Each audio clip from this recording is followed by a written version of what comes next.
When he got out of jail, what happened? I never knew when he got out of jail. How long was he in jail? I don't know. Tom, how long were you in jail? I was incarcerated for 6 months, and she never had my permission to leave with the child. That's the key thing. We had, joint custody at that time, and that joint custody means just that. She's not free to get up and do whatever she wants. Even if you were incarcerated, sir? I would agree with him. It's called a change of domicile, and to be able to change the child's domicile, she should have gone, filed a motion in front of the judge, got the judge's permission. She didn't per se need his. The judge had to say it was okay given the circumstances.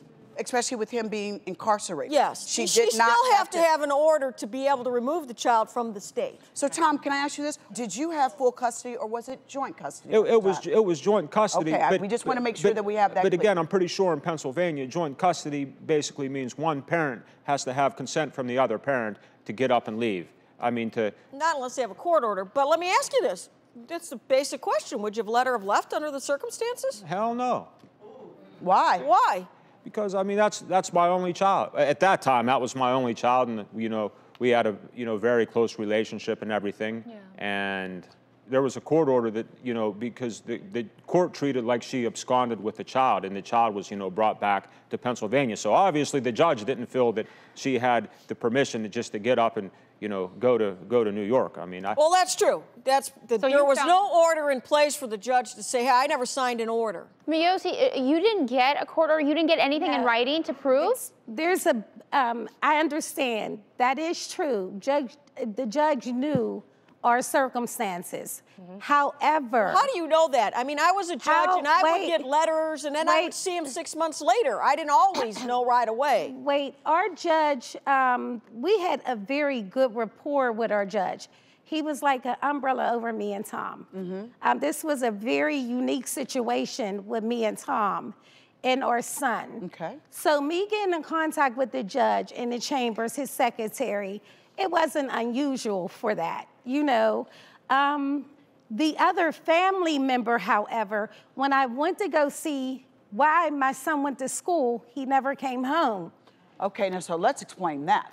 So I want you to tell us more about the day that your son was taken from you. My son went to school with his siblings, and when my daughter came in, she said, Mom, they wanted to keep him after school. Who? I'm like, who wanted to keep him? Okay. She said, they just said that they'll call you. They just wanted to talk to him after school. I said, okay. So I called the school. I didn't get no answer. Then the police came to my house, and they said they don't understand how she done it.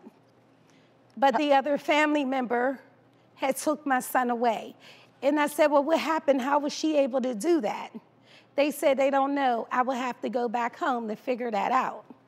Once I got home, where we live at, we get pro bono attorneys and judges to go over our cases. So I go in front of a judge. I'm sitting there. She's going over to do the paperwork for me for free. And she said the dirtiest trick was played on me. Wow. And she said she knew the attorney and she knew his father, and they pulled the dirtiest trick on me.